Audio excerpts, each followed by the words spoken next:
नागपुर नगर पालिका के अंतर्गत प्रभाग क्रमांक 4 के वार्ड परिषद असलम खान मुल्ला आज मेरे साथ है और यहाँ पे मैंने पूरा सर्वे किया और 4 दिन लगातार नागपुर में बारिश आने के बाद प्रभाग 4 पे एकता कॉलोनी, महेंद्र नगर ऐसे बहुत सी बस्तियाँ हैं जहाँ कमर भर पानी भर गया और रोड जाम, गटर लाइनें जाम हो गई। इसके संबंध में मैं इनसे पूछता हूँ कि इसके पूर्व, इसके पहले आपने क्या बरसात का नगर पालिका द्वारा ऐसा कोई फंड है या विधायक निधि से ऐसे कोई फंड है जिसके द्वारा आपने काम किया और बरसात के पूर्व इसकी समस्याओं से ग्रामवासी, बस्तीवासी इससे सुझाव लें? मैं प्रभाग क्रमांक 4 महेंद्र नगर का नगर सेवक रहने के कारण यहाँ पर इतनी परेशानियों से झेलना पड़ रहा है कि आज 4 दिन की बरसात के अंदर इतना परेशान कि कई इलाकों में इतना पानी जमा हो गया है, लोगों के घरों में भर गया है। इसमें पूरा जिम्मेदार अगर है तो महानगर पालिका है और यहाँ के आमदार ये है, क्योंकि इनको कई बार मैंने कहा कि मेरे इलाकों में नालों की दीवारें नहीं है जिसमें कि पानी जाने का रास्ता नहीं है। मैंने इनको कई फाइलें बना के दिया, 2.5 लाख की फाइलें बना के दिया, 20 लाख की फाइलें बना के दिया, 2 करोड़ की फाइलें बना के दिया। बाकी इन्होंने आश्वासन दिया, पैसा तो देते नहीं और ऊपर से ड्रेन लाइनों के काम नहीं करते। ड्रेन लाइन बोले तो आज एकता कॉलोनी इतना, आप आके देखे होंगे, आपने मीडिया से न्यूज़ लिए होंगे, इतना परेशान हूँ मैं कि वहाँ लोगों के 50 लोगों का जत्था होके मेरे घर पे आ जाता है। अब बताइए मैं नगर सेवक उनके क्या कर सकता हूँ?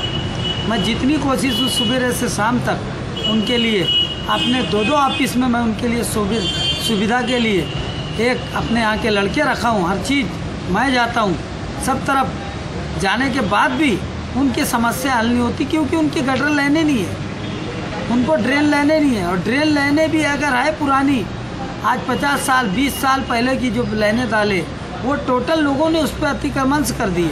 अतिक्रमण करने के लिए महानगर पालिका को बोलता हूँ तो वो बोलते हैं NIT का काम है, NIT का काम बोलता हूँ तो NIT बोलती है हैंडओवर टू कॉर्पोरेशन कर दिए।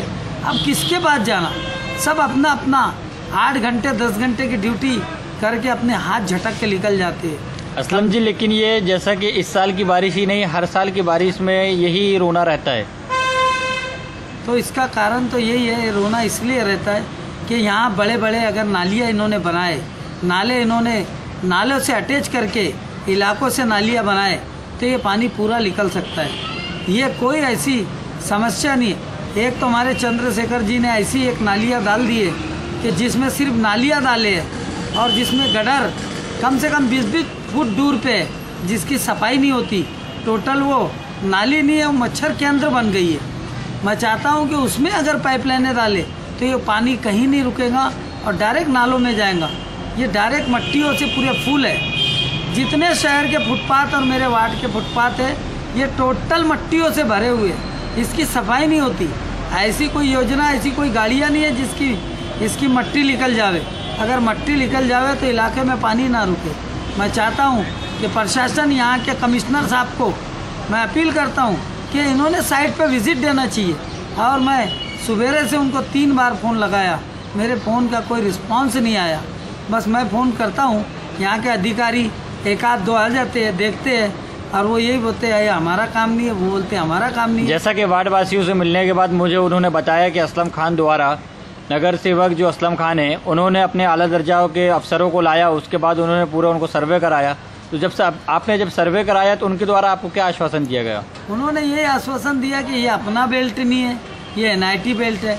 अब NIT वालों को फ़ोन करता हूँ तो वो बोलते हैं हैंडओवर कॉर्पोरेशन कर दिए, जो कि उनके कई प्लाट खाली है, पूरा इलाका खाली है। तालाब बना हुआ है, तालाब उन्होंने आज तक उसको ना ऑक्शन करा ना कुछ। वो एक तालाब वाली सिस्टम रख देते हैं और जब चाहे जब अपनी मर्जी से उसको नीलाम करते हैं। इससे हमारी बहुत परेशानियां बढ़ जाती हैं। वो तालाब से हमारे इलाकों में पूरी बीमारियां फैल गई हैं। काफ़ी प्लाट के अंदर में उन्होंने किसी का भी बांधकाम, किसी का भी कोई भी अतिक्रमण करके रखता है। उनको अगर फ़ोन करे कि भैया जाइए वहाँ पर देखिए प्लास्टिक का बिजनेस हो रहा है, वहाँ पन्नियों का बिजनेस हो रहा है, वही पन्नियाँ जाके पूरी गटरों में रुकती है। मेरे एकता कॉलोनी में पूरा एक खाली बेल्ट के अंदर में एक प्लास्टिक वाले ने 15-20 ट्रक माल ला के डाल दिया। उसका भी मैं बोलता हूँ कि इसका अतिक्रमण हटा दो, इसका प्लास्टिक का गंदा काम हटा दो। इंजेक्शन से लेके सब पूरे हॉस्पिटल से सामान आता है और पूरी गंदगी फैली हुई है, और वही जाके उस चैम्बरों में रुकते हैं जो थोड़े बहुत जगह जाने की है। और एक मेरा वहाँ चिमुरकर लेआउट है, आज वो चिमुरकर लेआउट में कम से कम 200 नागरिक की बस्ती है। आज वहाँ कम से कम 35 से 40 मकान है, टोटल पानी में डूबा हुआ है। कारण सिर्फ गटर लाइनों पे गैरेज वालों ने पूरा ज़्यादा से ज़्यादा कब्जा करके रखे। गैरेज वालों को कोई नोटिस नहीं देता, जाते हैं और उनसे बात करके लेवा देवा करके आ जाते। मैं चाहता हूँ अगर कार्रवाई करे तो कल ही करे और उनसे पूछा जाए कि तुम्हारा प्लाट कितना है। हमारी अगर ये ड्रेन लाइन गई है, हमारी सीवर लाइन गई है, आपने इस पर बांधकाम कैसा करा, ये बताना चाहिए। ये NIT और कॉर्पोरेशन ने बताना चाहिए। मैं चाहता हूँ कि मेरी तरफ से मैं पूरे वार्ड के लोगों को चाहता हूँ कि एक बार मेरे साथ एक धरने पे कमिश्नर ऑफिस में चलना चाहिए और मैं इनको लेके जाऊँगा।